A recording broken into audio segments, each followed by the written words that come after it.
Olá, bem-vindos a este nosso mergulho profundo.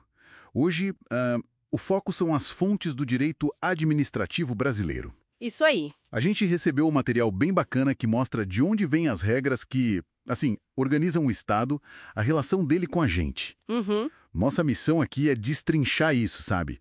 Entender a hierarquia, por que a administração tem que seguir a regra tão à risca. O princípio da legalidade, né? Exato. E entender isso é fundamental, porque são essas fontes que dizem o que o Estado pode ou não pode fazer, né? Os limites. Isso impacta todo mundo no dia a dia. Totalmente. E tem uma hierarquia clara nisso, sim. No topo, como a gente vai ver, tá a lei. Mas, assim, lei em sentido bem amplo. Falando em lei, quando a gente fala lei como fonte principal, não é só aquela lei que sai do Congresso, certo? Não mesmo. O material que a gente analisou deixa claro. A Constituição de 88 é o ponto de partida, o topo mesmo. Sim, a base de tudo. Ela que desenha a administração, traz os princípios-chave, legalidade, impessoalidade, moralidade, publicidade, eficiência. O famoso LIMP. O LIMP, exatamente. E regras para servidor, licitação, enfim, é a estrutura toda. Precisamente. E aí, abaixo da Constituição, a gente tem as leis mesmo, né? Leis comuns, complementares, até medida provisória entra aí. Certo. Só que também entram outros atos normativos que são hierarquicamente inferiores, tipo decretos, portarias. Eles detalham como aplicar as leis maiores, sabe? Uhum. Tem um exemplo ótimo no material que foi aquele decreto que proibiu o nepotismo no governo federal. Lembro disso. Foi antes da súmula, né? Foi. Bem antes da súmula vinculante tese do STF e até de leis mais específicas. Ele se baseou direto nos princípios da Constituição. Moralidade, impessoalidade. Que interessante isso. Quer dizer, um decreto, um ato menor, aplicando direto um princípio constitucional com essa força toda? Sim, para concretizar princípios tão claros assim pode. Mostra a força da própria Constituição, né? Claro, não pode inventar regra onde a Constituição exige lei formal, mas para aplicar princípio... Entendi. Além da lei, nesse sentido amplo, o que mais entra para formar o direito administrativo? O material fala de fontes secundárias. Aí fica interessante. Fica mesmo. A gente tem, por exemplo, a doutrina, Que são os livros, os artigos dos estudiosos, né? a academia pensando o direito. Exato. Ela ajuda muito a interpretar as leis e às vezes até influencia leis novas ou mudanças de entendimento. O material citou a discussão sobre aquele prazo para a administração anular atos ilegais. Ah, sim, o prazo de 5 anos. Isso.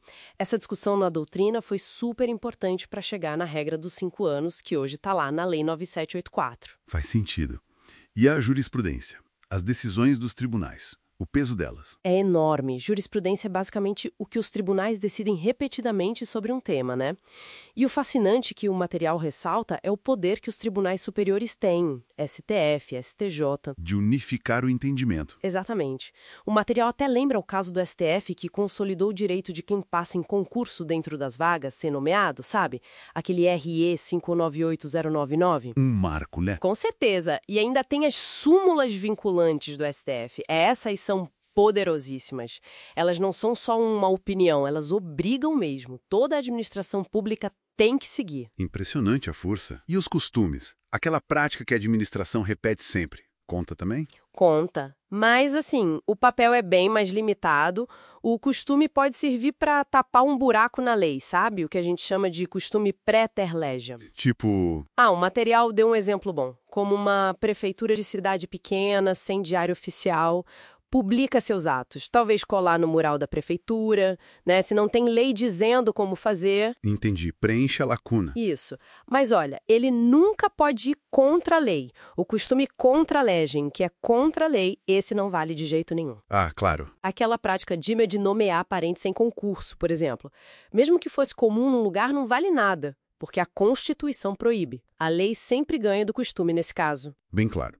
E para fechar tem os princípios gerais do direito, né?